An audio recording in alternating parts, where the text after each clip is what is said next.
You're listening to REIA Radio, the nationally trusted name in real estate investing. We dig deep to discover investors' why in real estate. If you want to skip all the BS and get in investors' heads, you're in the right spot. Be one of the thousands to check out REIARadio.com.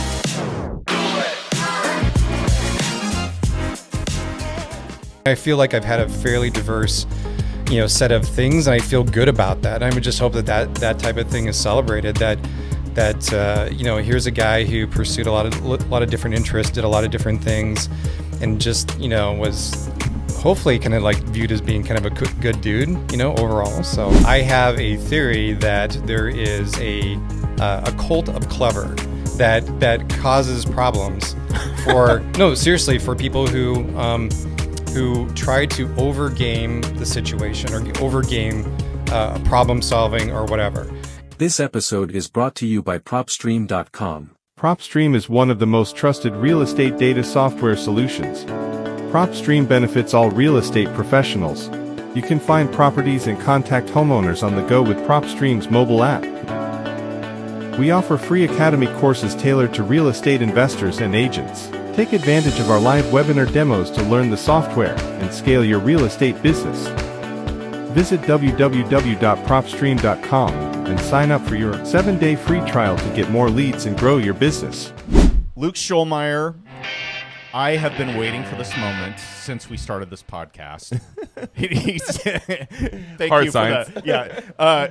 And I don't know how Ted pulled this off and what, clandestine pictures or intel he has on you. I gave him all those. Yeah. There's no open book, baby. Okay, well, that's going to be in the show notes. There'll be a Dropbox link. So this is going to be awesome. I cannot wait to talk to you about what you've been up to lately and your origin story and all that, because I've heard it and there's good stuff in there. Luke, for those of you that are not familiar, is an Omaha, Nebraska resident. Well, technically, you're in, what is it, Elkhorn? Valley, Nebraska. Yeah. Okay, sorry. Valley, Nebraska resident. And Luke has a really funny story, and he is a kick-ass residential real estate investor that we're going to dig into, like how he got started, grown over the last, how long have you been doing this now? 5 years? Yeah. 6 years. 2018. While doing a W-2 that we are, keeping under wraps here so that he doesn't get outed at work. But here's what I want to ask you. We were chatting a little bit before we hit record, and it seems like you have a really interesting story about, for those of you not familiar with this, maybe millennials, throwing no shade there, but there used to be a show on called Who Wants to Be a Millionaire? It's still on, isn't it? Is it? I think it is. Pretty sure it's still on. Yeah, it's daytime. It's probably in Japan. But just kidding, Japan, if you want to sponsor any of our episodes, whatever. It just has stunts. Yeah. So Who Wants to Be a Millionaire? Set the stage for us. So this show was, what was it about? Yeah, it's a Trivial Pursuit style show, right? So a series of questions that ramp up in dollar amounts that you win, as well as the complexity, obviously. So with the top question, the top being $1 million. Yeah. So the more and more obscure, the longer you survive in the show as a contestant. And now, why am I bringing this up? What involvement did you have in this show? So I was, I never tried out for it, but I had a friend who is a staggering intellectual giant who had wanted me to be his phone a friend, and I of course agreed to it, because I can touch fame from through other people, vicariously through other people, and.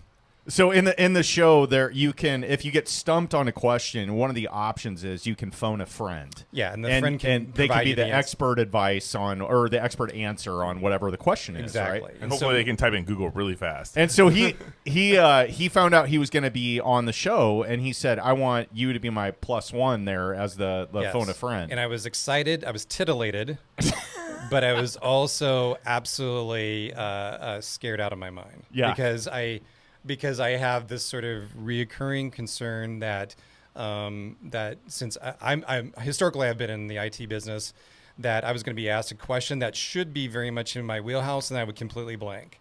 And so I was very, very concerned that they're going to ask me a question like, how many bits are in a byte, or something simple that I should know, but I wouldn't because of whatever. So what happened? So, and part of the stage that you have to set is that for days and days and days, because the filming would get messed up or whatever, I'm waiting, and you had to take a landline. You couldn't have a cell. It was just like this whole series of things. I'm waiting by my desk, by my desk phone. Never eating lunch, never going to the bathroom. It just sounds stressful. Yeah, man. it was. I was completely freaked out. And so the third day after, it was like, I've been waiting for 3 days. And so finally they called, and immediately the audio is not great. I can't hear. And then they asked me the question. And it's Regis Philbin calling you. It's Regis Philbin, right? So I'm starstruck, and the whole 9 yards. And so the question was, what movie was Bob Hope's iconic song, "Thanks for All the Memories" in? And I had no idea. I was just, and so we kind of made a joke about it. And he said, "I'm going to unfriend you," or whatever the deal is, right? That Luke Schollmeyer. Like, I don't remember his voice, but it was Right. something, he had kind Yeah. of like a whiny Oh, yeah. tenor Yeah. voice. A Yeah. week later, Bob Hope dies. And that trivia I'm question. sorry, that was very sad. I shouldn't have laughed. Yeah. And well, I set it up for, it's and then that trivia question was literally everywhere. So it was like the gods of trivia, like stabbing me and, stabbing my voodoo doll in the back repeatedly, only to remind me of how feeble I am at this particular game. So. And forever since then, you have been like It's like his paralyzed. it's his auto trivia question he asks everybody else. Yeah. So like, hey, would you want to be on a podcast where you have no idea what we're going to be asking you? It's like right in your wheelhouse, I imagine. Now I know why you wanted the question so bad. Yeah. Yeah. Oh, man. I'm prepared. No, that's great. I appreciate the forethought that you put into this with a whole notebook and notes. Well, we But you haven't can- heard the question. We haven't heard the answers Right. yet, so they may not be that great. You can So- probably chuck that out the door Right. because you have Right. no idea what we're going to ask here. But I'm going to start with okay. Now you're a respectable age. I think you're 55. Right. Yeah, it's all right. Yeah, I'll say it. you're right around Ted's age. Our age. I'm doing a little round the room circumference here. You love your job. Yeah, right? absolutely. And that's interesting. I want to point that out because you started real estate investing. When was 2018. it? 2018. So February. almost 6 years ago. Pretty good time to get started. It was a great time. in hindsight. You could buy homes. You could buy investment homes on the MLS, and you could get short sales. Yeah, I know. It was like Shout out to Kim Stevens. Nobody believes She's that in the now. room next door. Yeah. So maybe if you could just tell us a little bit about you. Like, what are you doing for a living? How'd you get started in real estate? Yeah. All that good stuff. Yeah, so I mean, what I do, I'm an IT professional, a manager now, mostly around data-related things. So, business intelligence. I know that's part of your origin story too. But data science. I spent a few years working as a data science, which people may think that because real estate seems to be so data intensive, that it actually would be a good thing. And I have a theory that there is a cult of clever that causes problems for for people who try to overgame the situation or overgame problem solving or whatever. And I think that I think it's the thing that I gravitate, that I've learned, it's been a long lesson coming, is that real estate rewards your hard work. And if you can boil things down to its most simplest components, that you're going to be rewarded for that if you put in the work.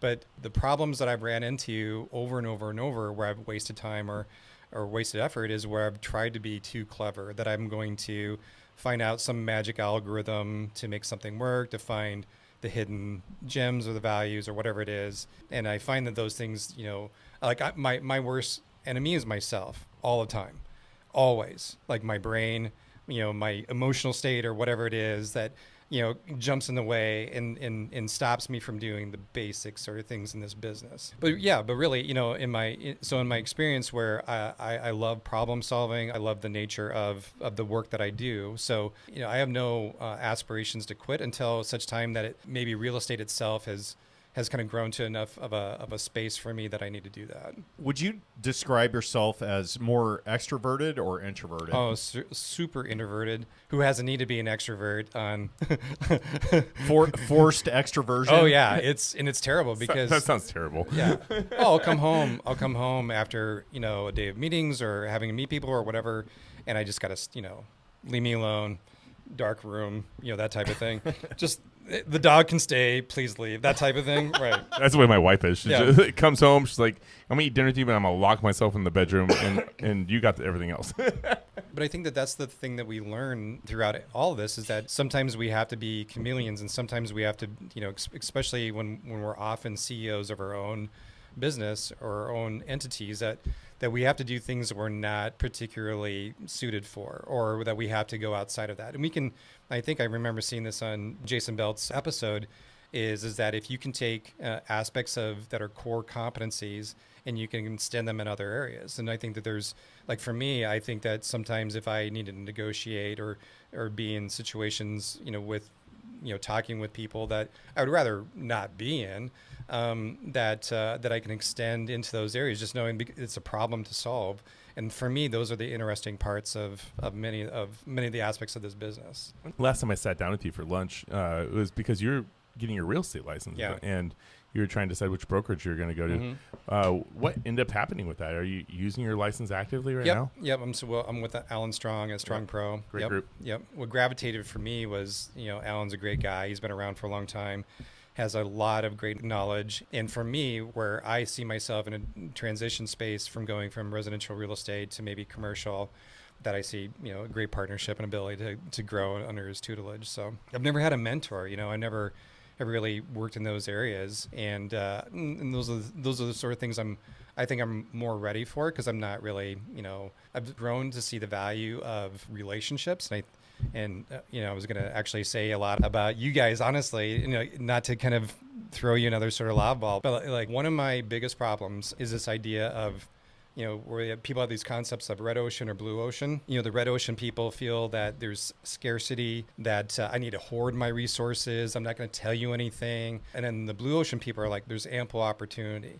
And you may have to find maybe a slightly different niche or whatever it is, but the point is opportunities exist and you just need to go out and grab it. And I think that the REIA groups that you've all been a part of, that you've either started or foster, like those are all blue ocean opportunities. I mean, I went there thinking that it's all just going to be a bunch of like old dudes smoking cigars. And I would love to smoke cigars during my event, but Let's talk about my portfolio. REIA in 25 years will just be held at the cigar bar, and it'll be a bunch of old stinky guys. Well, like I think this is a cool example, though, and we're obviously going to get more into your story and why we wanted you on this podcast so bad, with your background and all the stuff that you've done while maintaining a W-2 job and having a family and all that stuff. But I just find it endlessly fascinating, the differences in personalities that are able to find success in not just real estate, but particularly in real estate. You see a lot of engineers that gravitate toward real estate because the numbers are really sexy and they make sense. And then their maybe shortcoming might be the extroversion side that is typically a part of it, which is operations, dealing with sellers, dealing with tenants, dealing with just all the transactional aspect of it. But they're so solid on the underwriting and mechanics of the financing and all of those things. Can I shout out to myself that I wrote all the underwriting Excel stuff for Leavenworth guys? So just saying. Yeah. So so Chris Pomerlew and Colin Schwartz, who have been on this pod, both of them have been on here, business partners of mine, and like they're great guys. But Luke is talking about basically their underwriting model, more or less, right? and putting a spreadsheet together. And also, I want to give Do you you share copies of that, by the way? I want to give you kudos because a couple of years ago, 3, maybe 4 years ago, I had gotten a monster spreadsheet from the like a couple of different county assessors. And it was basically all of the properties owned in both counties that are in and around Omaha. And I was like, oh my God, this is a total mess. Like I have one of them that has like 3 different sheets and it's a monster. I mean, there's like hundreds of thousands of records on these. And I was like, I think I put a post out on our Facebook meetup group and I was like, is anybody an Excel guru? And Luke's like, duh. I'm your I think that was Huckleberry. your text. No, I'm your Huckleberry. I'm your Huckleberry. And so, like, I had it back in like an hour or something like That was that. It fun. looks like this is so simple. No. I'm I embarrassed don't for think you. I said no. You're playing. It was implied. Yeah, you're putting it. Yeah, you're putting the words in my mouth. But no, but that's the problem though. Of like if you get enamored with those things and you don't do the work itself, right? I mean, those things are fun and happy to do it for friends and that type of thing. But if you spend all your time, I'm going to build a website or I'm going to do these things, like you'll never do the work. You'll never start. So one theme I think I'm sensing here with this is, regardless of your personality type, you're going to have gaps. I guess what I want to point out here is you are a self-proclaimed introvert and you have achieved some incredible success regardless of your resistance to accepting compliments and praise and all that. Sure. So you have a solid foundation in analysis and the back side of real estate, which is like all of the numbers and everything and underwriting and all that. And I would challenge you to say, God, like, I'm blushing. you're not that introverted. I mean, like we've gotten to be friends over the years, and like, I mean, It's not easy to be friends with him. no, that's what I'm saying. I'm acknowledging that. You draw it out. I know, but I'm just saying, like, but if you're extroverted, you may have an extreme resistance to details and making sure all the boxes are checked and I's are dotted, T's are crossed, and all that. There's always somebody that can help you with that, I guess is the point here. And you don't necessarily have to formally partner with them, but it makes sense to know who they are and what you guys could do to help each other, or guys and gals or whatever. But I don't know where I'm going with this, but would you agree with that, Ted? I mean, I would say, an extremely extroverted guy. Yep. And are details a struggle for you at times to like handle the spreadsheets if you had to look at those for 5 hours, 6 hours a day? Yeah, I mean, I have no problem doing spreadsheets. I do a lot of them, but getting into detail of them is probably one of my weaker aspects. But I have no problem doing that at all. But, yeah, nobody but, uses but, VLOOKUP anymore. but- It's all index match, but- baby. Like that, whatever it is, right? There's some aspect of that.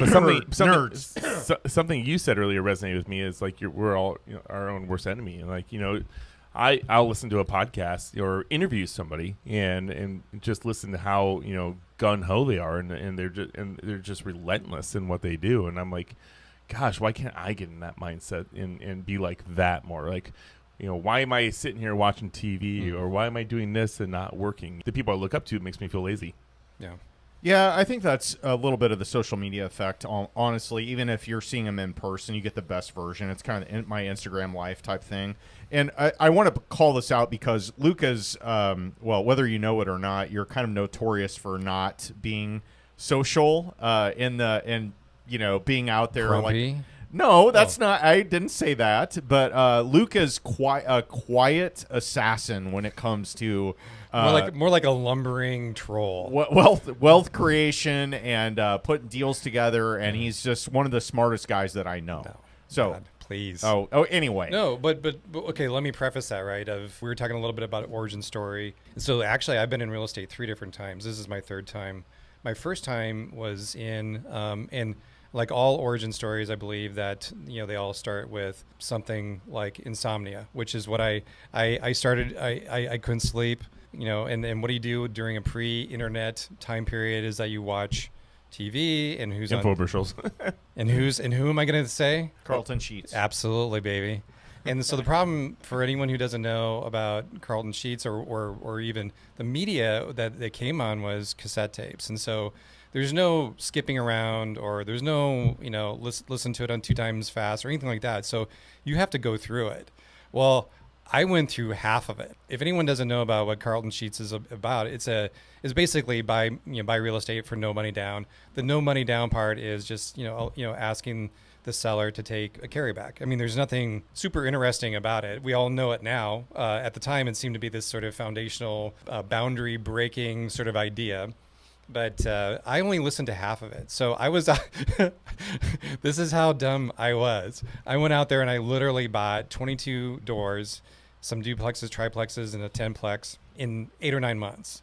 I was going crazy, right? And so what I didn't do is, and so I was saddled with debt.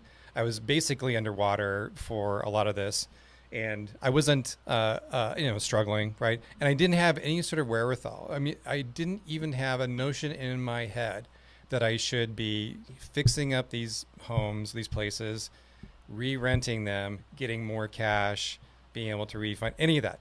Nothing at all. Not one moment in my head. And so I ended up selling that. But the interesting thing is that the self-imposed limiting belief that I created through that was, I'm not good at real estate, capital R, capital E. That means all of real estate. That doesn't mean like this section or this thing or whatever. Terrible at operations. Like I didn't even know that's what operations even meant, right? And so I put real estate away for years. And so, and then the next foray into it was buying a home, thinking I was going to flip it. And again, I didn't have the wherewithal that I should be buying a home for this amount. I have a rehab amount that I would pay contractors for, and then I would sell it for, and I would make this profit. And I would be, that would be easy. I decided to put it in hard mode, and I did all the work myself. And so that was 9 months of literally getting off of work at 5, going and being at the property at 5:30 at night, working till 10 or 10:30 at night, Monday through Friday. You must have been single. No. Well, we were doing it to adopt. We were doing it to make money for an adoption. And so, and then Saturday and Sunday, 8-hour days. And so that was 9 months straight, right? In the middle of that, if you want to kind of pick this up, but I lost my finger, because it was a late night. On that job site? Yeah, on that job. So you're late, you're trying to do something, table saw, the whole 9 yards, right? But again, you literally given your finger for real estate. I have. Yeah. Wow. And my heart. But again, so when I was done with that, and this whole sort of odyssey, again, I retold myself this sort of limiting belief. It's like, well, then I'm not good at this thing. I'm not good at, flips, right? I was completely done. And so I left that alone because that happened. That was actually right after 9/11. And so we were in the middle of the sort of the recession that we had after 9/11 and Enron, that sort of stuff. And so I put that away. And then in 2018, actually late 2017, my wife we were having a nothing conversation. And she said something about, the Johnsons, they have a couple of rentals or something like that. And she looks straight at me and she goes, "Why don't we have rentals?" I'm like, "Well, like I'm not good at real estate, baby." And she was, "No, I mean, you're totally capable of doing that." So when I did that, so when I was ready, I was ready. Like I was then became a student of real estate. I read. It was just like the belief in someone, the belief in me, because I didn't have it in myself. And so the point that I'm trying to make is like, when you're put on a path, well, then you can make it happen. Okay, this is really fascinating, actually. Like, okay, peeling back the layers a little bit. Did you have? I don't want to throw your parents under the bus, but did you have limiting beliefs as a result of? No. So that's the weird thing is that I have never grown up with anyone who had their own business so I had these basic sort of mechanics of having a business, of understanding the ideas of finance, of buy low, sell high. Any of those types of things were completely, out of my framework of reference. So I had no idea that like, okay, well, sometimes things are tough and you just work yourself out of it or whatever. I mean, I've always worked hard, doing stuff. That's never been a problem, but I didn't know how to apply it. And I didn't know how to utilize myself as my own resources to figure stuff out. Yeah, so it sounds like your wife basically gave you a wake-up call in the form of like, duh, I believe in you. Yeah, Like, of course amazing. you're capable of this. You're smart. Yeah, like, it's amazing, right? Like, I just think that I'm such a huge believer in your own self and your own ability to, like, if you're not going to do something, it's going to be up to your mind telling you that's going to be the case. And even if you've had a coach or a teacher, any of those sort of, apocryphal stories where, well, I didn't have a belief of myself because I had a teacher who said I was stupid or whatever, it's still your brain keeping you from doing that. I mean, there's so many people, and we meet people all the time. I know so many people in this business alone that I wouldn't consider exceptionally smart people or what have you, but they got tons of money. They have tons of business because they are just dogged and they're bulldogs. And maybe they don't even have like a perfect of anything. They just like, this is what we're going to do. They don't optimize for anything, but they just go after it. They don't have that self-limiting belief. I talked to somebody and I used the term imposter syndrome. And he was like, what's that? I was like, are you kidding me? This thing that's been crippling me for 20 years? And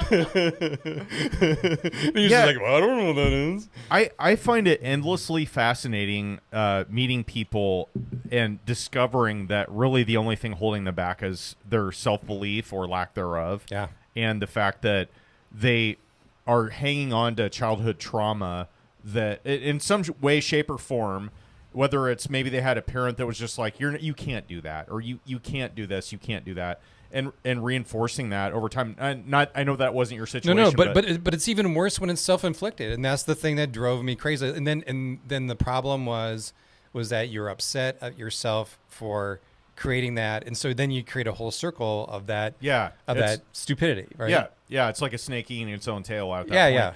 But I have a lifelong friend. He was in my wedding. I resisted working with him. He was a contractor in his own business. Great guy, super nice. But he had this chip on his shoulder because he was raised in a family that didn't give him the tools that he felt would have really helped him accelerate his career a lot more quickly or just do things. Like, he still holds it over me. Like, I will talk about my childhood, and I was like, I read literally almost every book in the Malvern Library, and it was a really small library, obviously.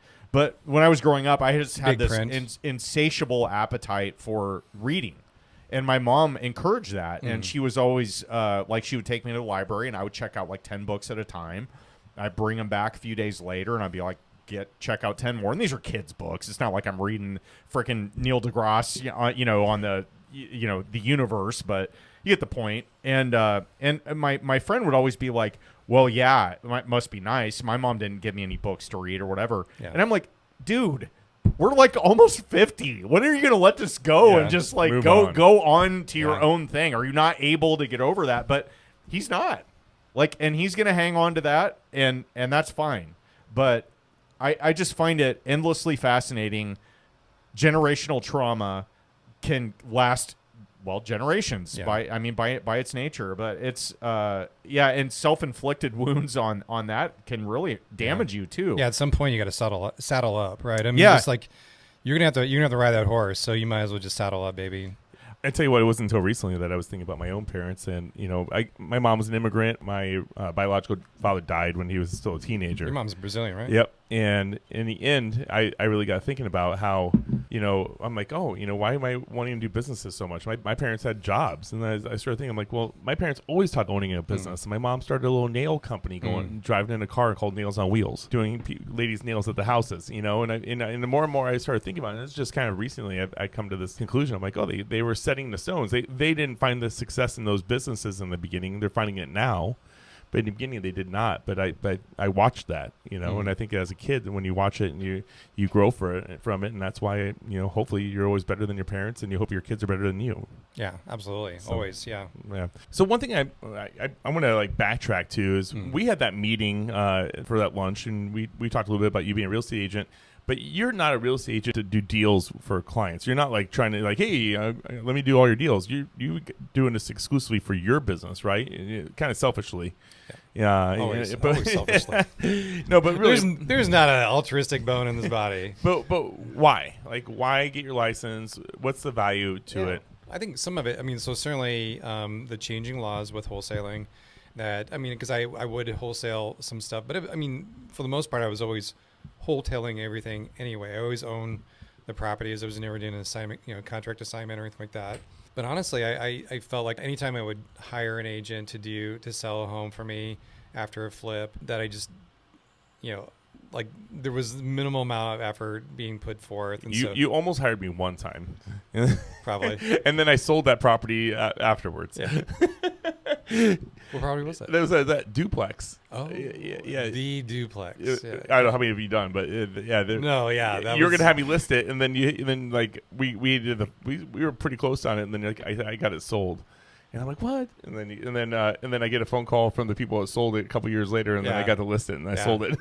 Yeah, but yeah. So and then I think honestly, and then I do have a desire to transition into commercial real estate, and so I just think that having that in my back pocket a little bit probably helps in some ways, whether it be information on some aspects or just having that available. What type of commercial are you want to get into? Because that's a wide area. I know. Who knows, man? Okay. But I am sort of enamored, which I'm sure I'll get my teeth bashed in with land entitlement type of stuff, but raw land, and then kind of getting it ready, shovel ready for someone else to be by. Yeah, I do not want to be a developer. Because there's a lot of people when you say commercial, that I would say that 75% of people that you ask automatically think that you're talking about like strip malls and office buildings. Right. And then you talk to somebody that's in real estate investing, and they automatically think multifamily. Right.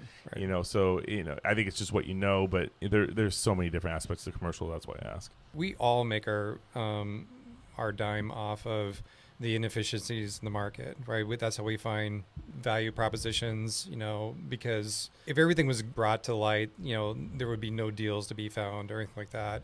And I think commercial is even a better or more riper scenario for inefficiencies in the market. Just the information sharing is more fragmented than it is even in the residential space. And so I think, me personally, it rewards the work that you put into it, which would be if you become a subject matter expert in a particular area, particular part of town, particular asset class, whatever it is, then you get rewarded for it. But it just follows the work, though. There's no magic formula to it. It's just about getting out there and beating the bushes. So, well, I mean, that's why I've always been the biggest advocate of networking. I feel like the more you network, the more you build your circle, the more opportunities you get, and then you can kind of niche yourself out to whatever, network towards what niche you want to get into. Yeah.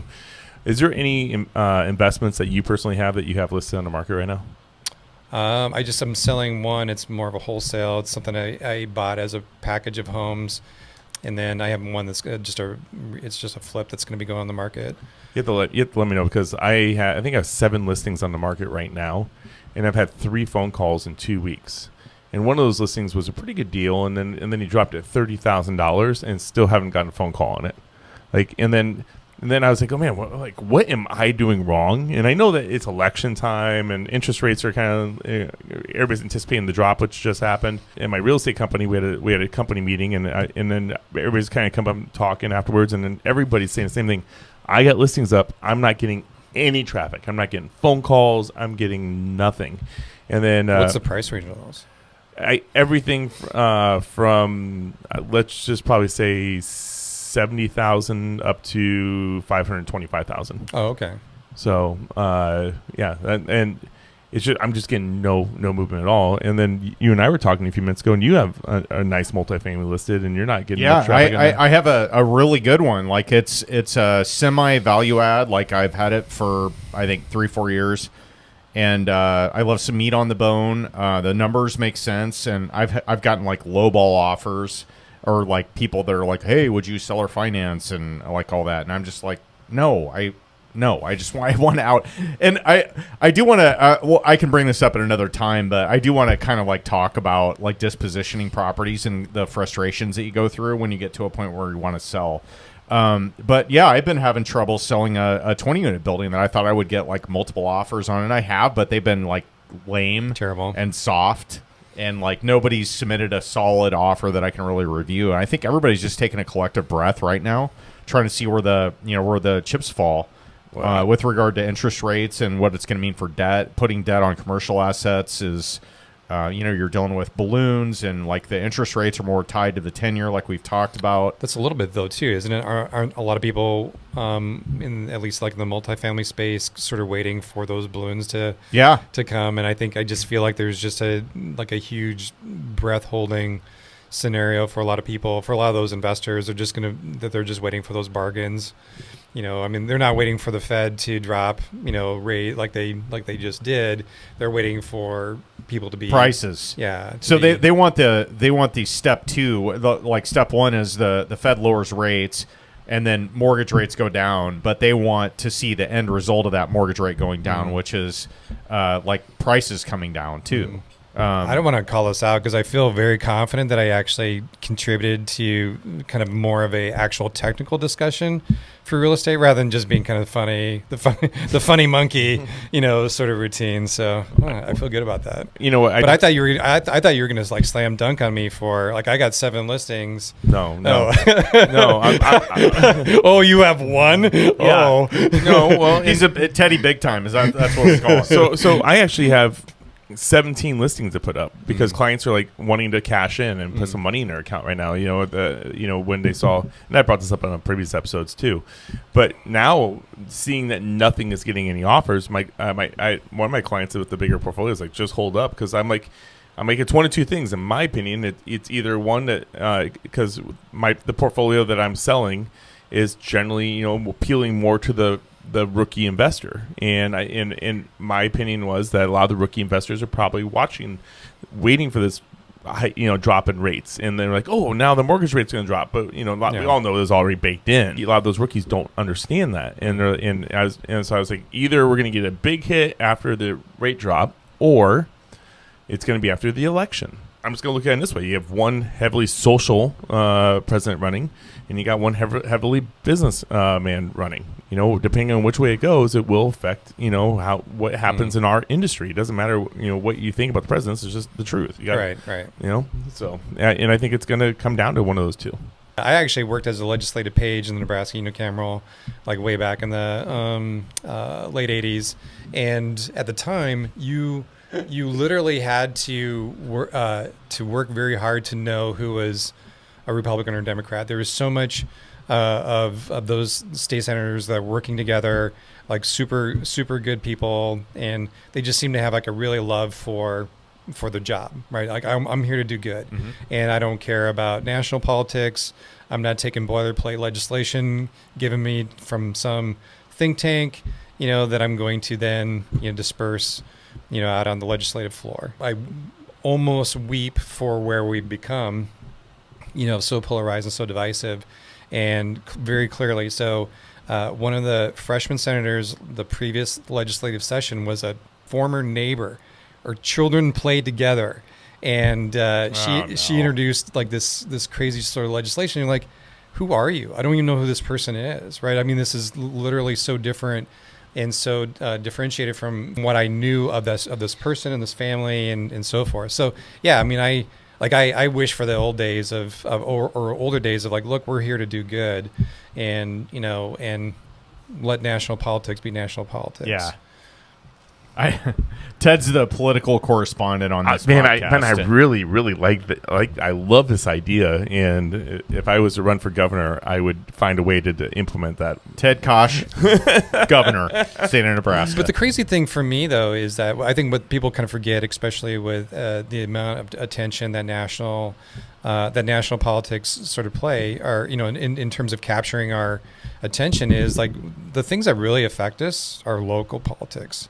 The road the street that you drive on, taxes, all those sort of things are all very local, whether it be at a city level or county level or whatever. I mean, we have rentals, so there's going to be county things that impact the places that we building codes and all that sort of stuff. Like all that stuff is very, very local, and we completely care. We could give two shits about it, and I'm like, that's the stuff that we should really, really be worried about, because what happens at a national level is going to be fairly far down the way of an actual impact to us. Shovel-ready jobs. Like that's what every candidate, political candidate, is like. I have shovel-ready jobs, and that's always what they hang their hat on, and it never ends up working out. But okay, anyway, we digress here with the political commentary, but I think this was interesting. Yeah, like, it was. I'm trying to be very, because I know that 90% of the audience is probably one way, and I'm fighting a different way. So we'll leave that to be discovered. So we have a section here, if you like controversy, called Ted. You ready? Ted was spacing off. I wasn't spacing. I was looking at my notes here. Okay, here we go. And you're using my note sheet, by the 3, way. 2, 1. Oh wait, what? Here, Yeah, you here we always steal my note sheet, Owen. go. I have both. All right, we have a section that we call Failing Forward. And this Failing Forward is brought to you by JM Real Estate Capital. Hi, it's Rob, JM Real Estate Capital. We're the money guys that you need to know for all your real estate investments. Talk to us. We can do what your local bank can't or won't do. We don't have millions, we have trillions with a T to lend. 844 we close, or go online at jmrecapital.com. That's jmrecapital.com. JM Real Estate Capital, smart solutions for the real estate investor. very baritone today. That we talk about a deal situation, something that happened to you that didn't go according to plan, lessons you learned from it. every deal. I feel like Every deal. I feel like I might be involved in this somehow. Maybe. With your deal. So So I mean, to be clear, I guess I was kind of surprised it was actually on here. So the legal stuff must not, I mean, so what am I? well, let's put a huge asterisk here. Any parties named in this are completely fictitious and are not representative of real life. I don't know if that's how you do this, but there might have been a private lender by the name of Quending, something that rhymes with that or what have you. No, Mickwood Mending. That someone named Schmoen Dashner was involved with. Maybe we just say that you used a hard money lending company. Okay, there we go. There we go. All right. So tell us about this deal. Yeah. So was it 22? When it was? No, I think 21. I think you guys are really pinpointing yourselves by putting dates behind it. Okay. It was sometime in the 2020s. Yeah, so allegedly, I found a really nice duplex, and it was this one that we talked about. Yeah, was it really? Yeah, it's full circle. This is a group hug. Yeah, this is this is a duplex. It was made for duplex, and it was one side actually had it had great bones, right? I mean, there's everything about it. It was like big, and great bedrooms. Like there was like both over 3 1.5s. One actually had a garage and the whole 9 yards, right? And even two garages. There's only one. There was 2. I just sold it. I think you guys should arm wrestle. Yeah, 2-car garage. Indian leg wrestle. 2-car garage because they put a doorway between the 2 garages. I had to have it sealed up in the deal. And and the one side had 5 bedrooms because they made a bedroom out of the basement, and the other side had 3 bedrooms because I had a family with 6 kids living in one side. Wow. Yeah. Wow. What's up, Rain Man? Anyway, I had it listed. Come on. So fact checker. So this was it was a big property. Yeah, it was a big property, and there's a lot that could be done with it. It was so the price is right. It was also unrented, and a lot of opportunity for value add. So, but I had just a number of things that were going on at the time, and I thought, well, if I can maybe just wholesale this, I'll do that. So typically, what I would do with most of my properties is I would choose to get some private lending, some transactional lending, so I could buy it for cash, and so it makes my my offer better because I could close quickly in the whole 9 yards, and then I would immediately turn around and then do the appraisal and get financing from a bank and so forth. In addition to that, though, the seller was wanting to actually take a carryback because he wanted to have the money split up on 2 different years because we were buying this close to the end of the year. And so for some tax reason, he wanted to have that done. So about a $75,000 carryback that he wanted to have. so fast forward, I was just like, well, I think I can just wholesale this. And I wasn't really looking for a huge amount of money. I wasn't going to be making 25 or 30,000 just on a wholesale flip. I was just going to make $11,000. That $11,000 is a foreshadow for something in the future. So, anyways, but I found, so I, entertained, a few different investor people that I knew, and I met somebody who had met at some REIAs before, felt that this person was pretty much on the ball, that they knew what they're doing. And so in coming to me, they asked, well, can I assume everything that you're, that you have in play already? And so I talked to the private lender and I said, hey, does it make sense that this person can assume that first position? And I also talked to the seller who had the carryback, and I said, we're going to do this. And everything seemed fine, right? Everything. And then so went to a title company here in town, walked out with my little $11,000 check, and I felt great, right? Is this a common thing for that? I mean, you being a guy that has a hard money company, is that a common thing to happen, where somebody will assume somebody else's loan? No, I would not say it's common. Okay. No, but he's not talking about the loan that we had. No, I'm just talking about in general. Yeah, in general, no, I don't think it's it. I would say it's very small percentage of the time. Got it. I don't know if you agree. Yeah, I don't know of it happening a lot. Yeah. But the whole point was that that first position loan was going to be done pretty quickly, because what I was being told by this buyer was that he had a national lender lined up to basically give him his financing so that he could rehab it and he could resell it or hold it or something like that. Then he was going to refinance it with a local bank or something. So you're like, sweet, I have a good deal lined up. Yeah. I don't have time to handle it right now. I'm just going to make a small profit, pass it on to somebody else. Yeah. They're going to execute on it. No big deal. Yeah. I'm out. I make my $11K. He gets a big share of the profits, but I don't have to deal with any of the headache. That's the I don't allure, have to. right? I don't have to kick tenants out. I don't have to go through the rehab process. I don't have to go through the process of reselling it if that's what I was going to do, or getting new tenants in. All the whole 9 yards, right? Yeah. Because again, my perspective was I had 5 other things that are happening at that moment, of other deals that were going on. So I was glad to take one thing off the buffet table for a second. So what did you sell for at this point? What did I sell for? Yeah. I don't know those numbers. No, you don't. Ted's sandbagging me on the numbers. No, because I'm thinking about what I sold it for, and I was wondering what it sold for initially. I mean, I could go back. Yeah. I'm sure it's, go back. I could find the attorney's emails, No, Ted. no, if you want there's me to, a lot of if you want, attorney emails. if you I want could me go. I could go into DC and assessor and find it out. if you want me to, if you want me to like break out in hives again, No. yeah, absolutely. But three months later, I get this phone call from the private lender, and he's like, "Hey, your guy hasn't made any payments at all." I'm like, what? That makes no sense. Because I kind of figured that like stand-up guy seemed to be fully invested, whichever. And it's like, yeah, it's not going well. We can't really get anything from him or whatever. And I said like, well, what do we do? He's like, hold tight. And I said, well, is there anything I can do or I should be doing? And he's like, nope, you're out of this. I just want to let you know. I'm like, okay, but it was like, to be clear, I want to be involved if I need to be involved. I'm like, that's fine, but I think we're good.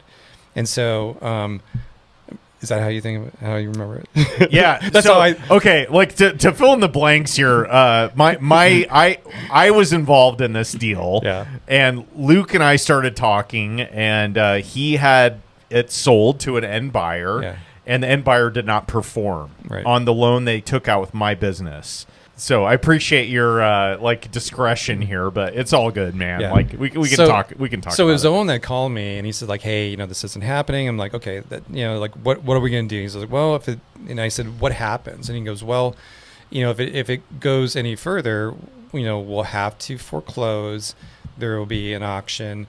And then, and then we'll be made whole in first position. And I said, well, what happens to the seller? And he's like, well, quite possibly they're going to lose that entire amount. I'm like, well, that really, that didn't really sit well with me, because I'm not that guy who, and again, this wasn't Owen being a jerk or anything like that. It was just like, this is the law of the jungle. Yeah. And I was, so I was like, okay, but then he reassured me. He's like, but you're good, so don't worry about it. So I don't know. It was maybe a few months later. Then like I start getting additional phone calls from different people. So I got a call from the guy who owned the title company, and he said like, hey, can I, do I have your permission to give this opposing counsel or the counsel that's been retained by the seller, access to, all the information? I'm like, sure, because in my mind, this was a totally done deal on my side. I'm out of it. And so I don't have anything to hide. I figured if there's going to be some sort of like hard-nosed discovery, it's going to come out anyway. So why be difficult? And so, to kind of speed things up, so all of a sudden, so I figured I better take all my stuff and I'm going to take this to an attorney on my behalf because I want to make sure. So I get that phone call. This just sucks for everyone, by the way. Yeah. Like whenever this kind of situation This is happens, a shit burrito, and everyone's taking a big bite. Yeah, it's no fun for anyone. Yeah. The phone calls, all of them suck. Like you're never going to leave a conversation and be like, that guy's a good guy, or that whatever. You know what I mean? Yeah. And so my attorney calls me and says like, you are you're on the hook. He goes there's a promissory note. People have to kind of realize that when you have a loan, that you have a promissory note, but you also have a deed of trust.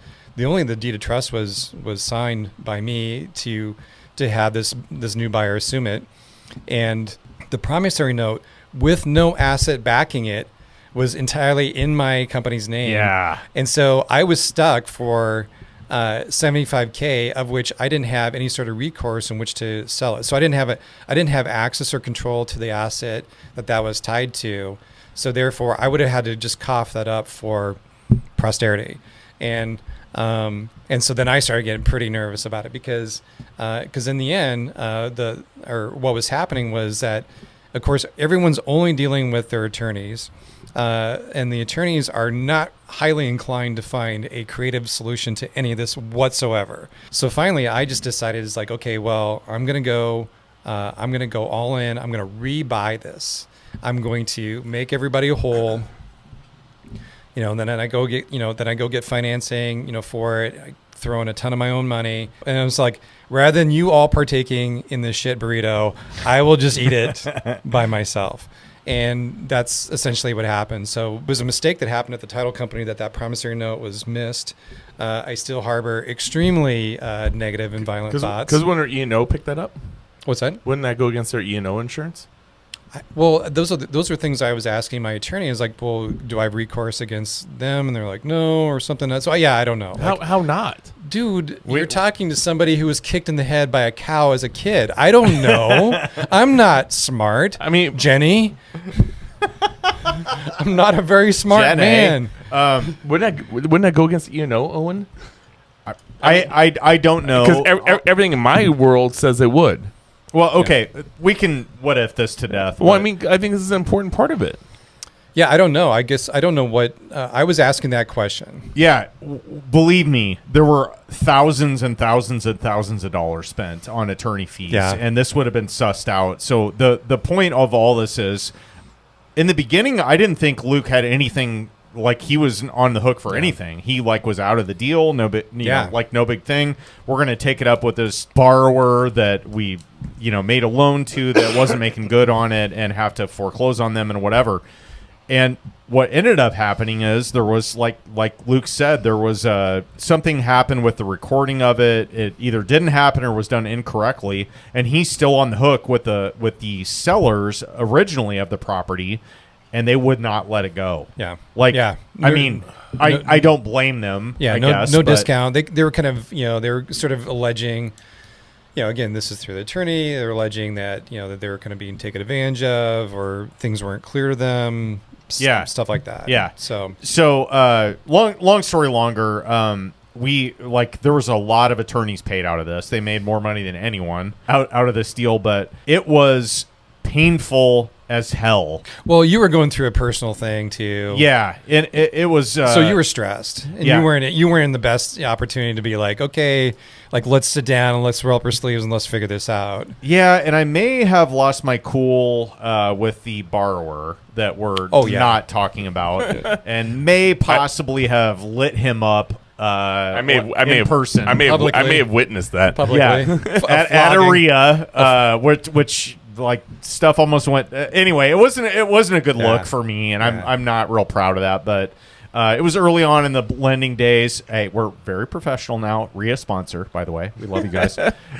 Anyway, so point being on this, like. Get an attorney involved, like not. You know, if you're doing any type of transaction like this, where there's variables and multiple people. Like I currently have a land deal that I'm the note holder on, and so we were re-upping it, and so we're doing some new paperwork. But yeah, I was definitely 100% get that attorney involved. Hey, I want to make sure any exposure on this whatsoever.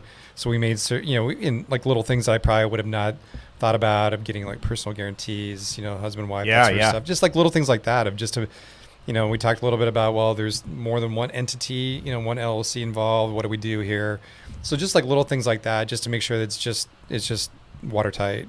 Mm-hmm. So as much as it could be. To put a bow on this, in the end of this deal, you remodeled it. You sold it. And did you make a profit? I made $11,000. In the end, you didn't. No. I was negative $11,000. Oh, shush. Yeah. So throughout this entire thing, the $11,000 that I made, I was completely level with throughout all of this. So yeah, it was. I mean, I'm sure there's other associated like holding fees and stuff like that I. But it is still the best case scenario. Well, yeah. I mean, it needed to have an amazing set of things happen. I mean, everything had to work. I had to, to Owen and his partner's credit, they had to be patient to make sure that everything was going to happen, because I think there was still like a some amount of money that I said, like, hey, if you can hold on to this until we kind of reposition this or do whatever, like that would be good. And they just said, that's cool, we'll do that. So there's just a lot, kind of that went into it that had to work perfectly. But again, I think, we're still in good, there's good cheap money and things like that. So people are still looking for investment properties. And so I'm sorry, go ahead. No, it's okay. I want to recap this in case this was confusing, because it's still confusing to me what exactly happened. So Luke found a really good property, a good deal. It was a duplex. He got it under contract. He had a lot of stuff going on and just determined that, why don't I just sell this to another investor? They can do the work to it. I'm going to take a small cut. He got $11K out of an assignment fee.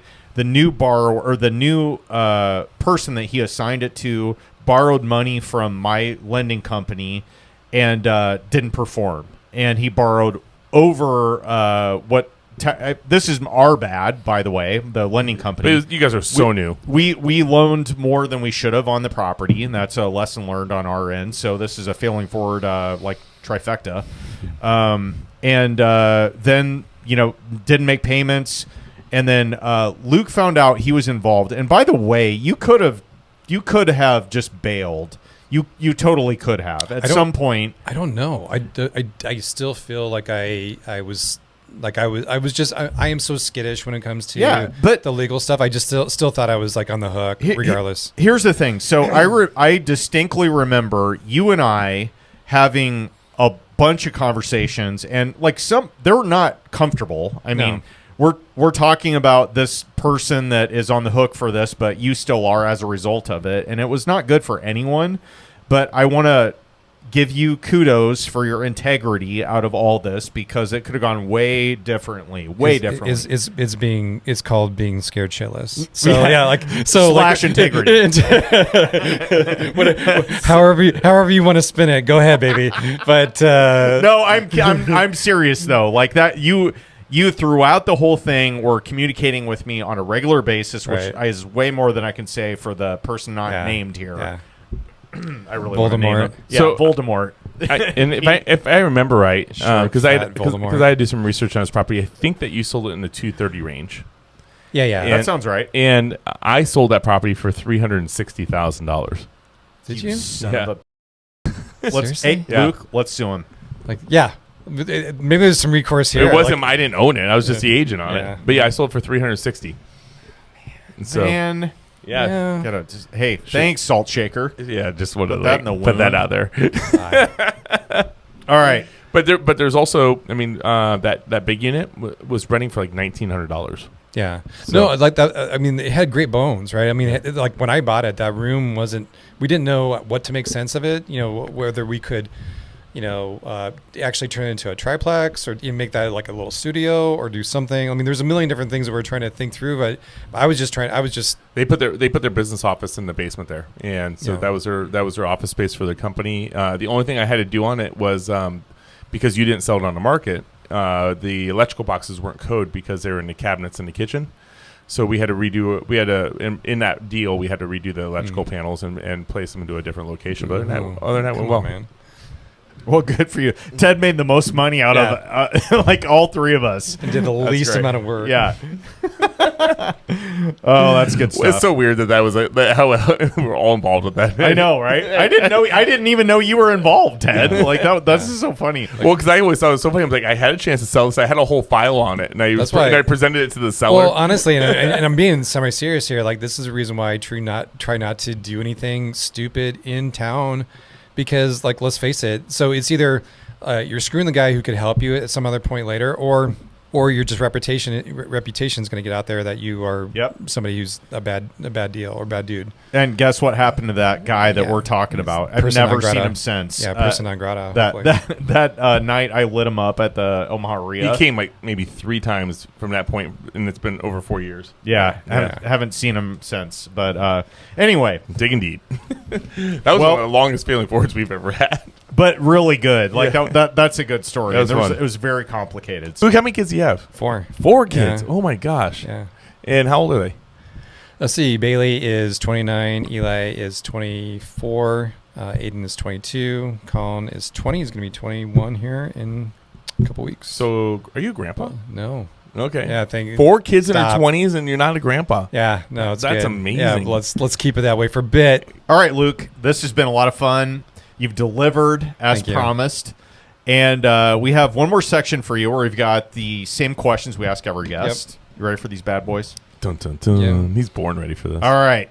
First question for you, Luke Schollmeyer. What's the first book that you're going to write going to be titled or about or both? Yeah. Have you guys ever seen the movie Passenger 57? Wesley Snipes? So he's like I don't know if they had TSA agents at the time, but basically a hijacker. He's an agent on it or whatever.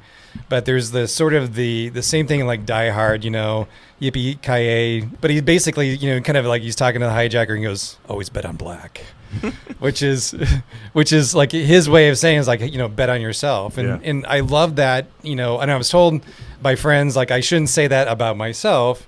So, but always bet on yourself. And I think that's so some of the theme that I've talked a little bit about before in terms of, being in and out of real estate, those times when I went out was entirely self-limiting beliefs, right? Of just, again, your own mind sort of sabotaging you.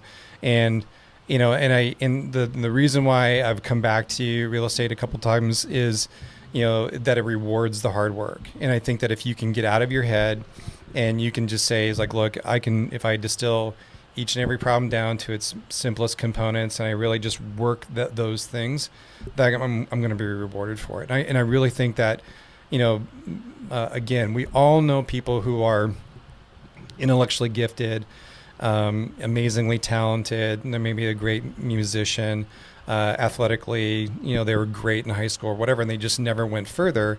And it was because entirely what's going on between their ears or something like that. They just never did that. And so, like, for me, I think that book would be something like, Always Bet on Yourself or something like that.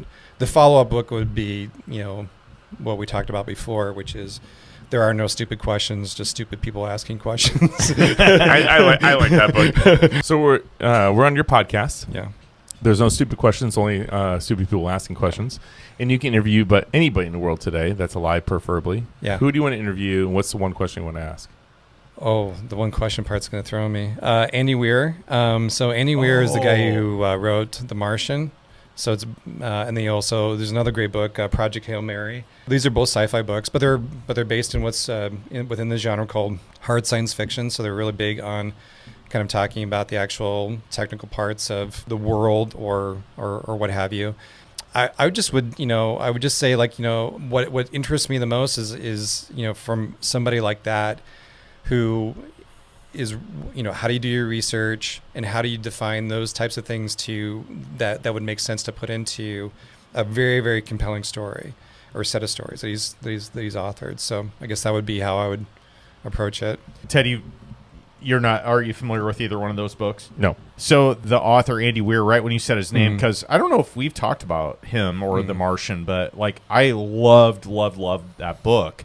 And I thought Matt Damon did a pretty good job in the movie. Yeah. So it's a he's blockbuster movie. America's sweetheart. Yeah. He did a pretty good job portraying what happened in that book. And for those of you who are like sci-fi nerds, and Luke and I both are, you, I think, would really enjoy that book. And the movie's certainly good, too, but I think if you really want the meat and potatoes, the book total is Martian? nerddom, it's The Martian. The Martian, yes. Yeah. So next question for you. This is great. I loved that movie and book. Who would you choose to deliver your eulogy if you had a choice? And what legacy do you hope to leave behind? Yeah.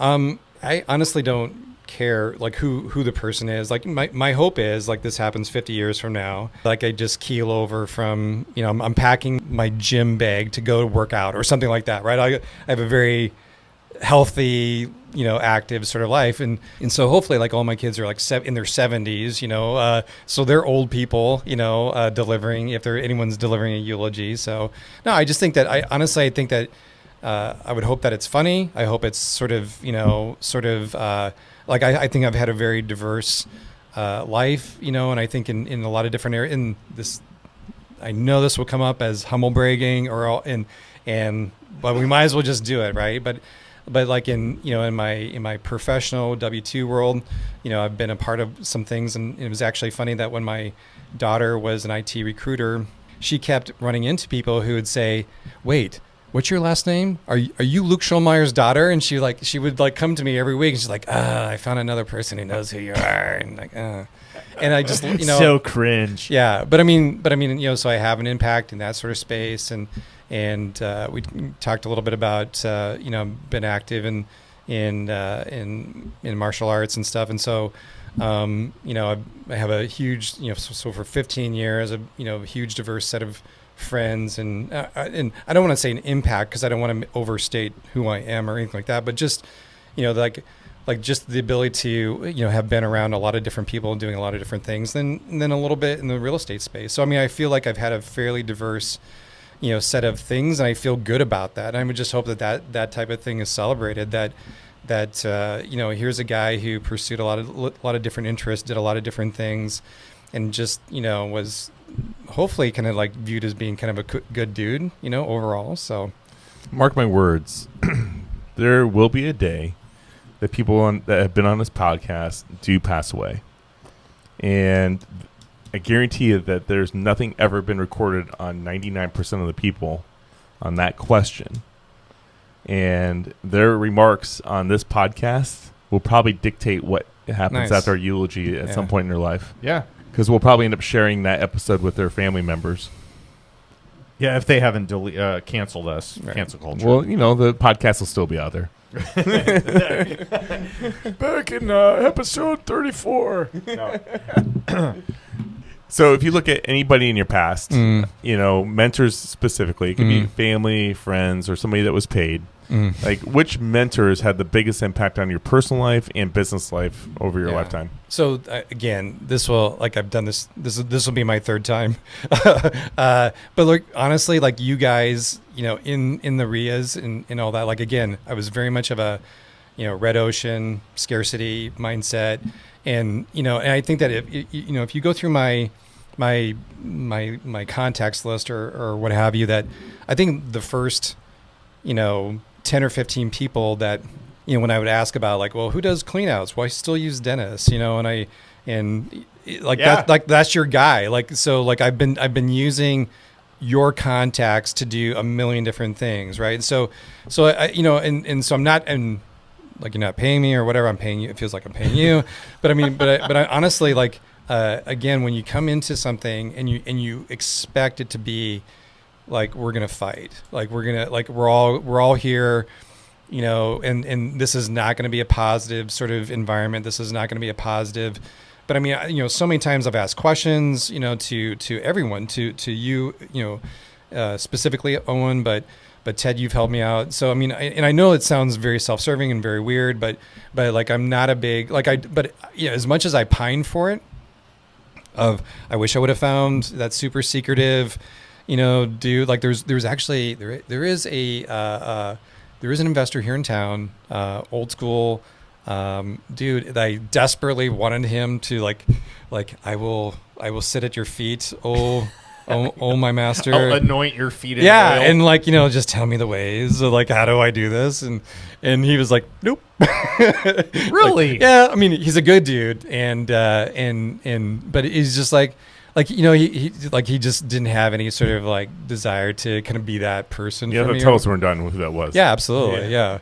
But as much as I wanted that, like, I didn't find that specific person or that scenario, but I found it honestly through, again, like, the REIA groups or things that you guys either supported or created, and you fostered and you created that network and you created that scenario. I mean, I'm still get, text messages of people asking for stuff, and I still glean a ton of that. And that only comes from people being the epicenter or being the locus of creating that thing to happen. Like, that doesn't happen without somebody saying, like, hey, I'm going to be the person of change. I'm going to be the person who's going to be helpful. Last question for you, Luke. I have a feeling I know what you're going to say here, but I'm going to take a stab anyway. If somebody catching this likes your jam, they want to know more about you, reach out to you, what do they do? What is my answer? What is? Yeah. Leave me. Yeah, leave me alone. Leave me alone. I'm introverted. No, it's too people-y in here. Okay, so let me preface this by saying, like, this is like the reason why it was so hard to get me on here, because I felt like I have nothing to say. Like, I have nothing compelling, nothing interesting. I'm literally the guy who sat in the back of the class, who took the Elmer's glue and put it on the back of his hand only to peel it off, right? And so, like, I feel like when I meet people who are doing things and I'm like, oh, that's really smart, that's really novel, that's really interesting, I feel like I'm never there. Like, I'm always going to be that guy who's following suit. So that's the reason why, like, I kind of felt like I couldn't really contribute. So, but so I am hoping to kind of do more in commercial. I love to be able to talk to some people. You can call, or you can email me at it's just my name, luke.schollmeyer@gmail.com, or luke.s@strongprorealty.com. Get a hold of me that way. But if you got commercial stuff that you're starting to work on, and you want someone to do a ride along or JV with, I'm very interested in seeing what's happening, especially if it's more, smaller scale, commercial. I love to see what's happening and be a part of it. Okay, so fun question that we normally ask at the beginning of the podcast, but never got brought up, and it's been on my notes here to ask the whole time. What does your portfolio look like today anyway? Yeah, it's actually getting scaled way down. So I'm mostly just, I have an equity play and some land, and I'm selling my last, I got my last three things are, so I'm actually going to title company right up the street. Something I'm selling today. I got something that's going to be on the market next week. Hopefully that will get sold, and I got something right in the middle of rehab. And then once that's done, I'm kind of done. That's the reason why I'm, looking to transition, looking to kind of do something else. So the next thing is going to be commercial. Yeah, hope so. Yeah. Luke, thanks for coming in. Absolutely. Appreciate everything. Love what you're doing. I think the first time we sat down was like 2017, 2018. We met at Dunkin' Donuts. Dunkin' Donuts. And then the conversation went from real estate to talking UFC fighting. Yeah. and victory fighting locally. Yeah. Because we didn't get into your background with the fighting stuff. But you're a very interesting person. You got a lot of things going on for you that we didn't even tap into. So, but with that, I'm glad you made it, and finally on here, and I appreciate you being persistent. It's gonna be a pinnacle episode. Yep. Yeah. So with that, Owen Dashner, we see us out. On behalf of REIA Radio, Aiden Bear, and Ted Kosh, I'm Owen Dashner, and you've been listening to Luke, the Martian of real estate investing, Schollmeyer. Signing off.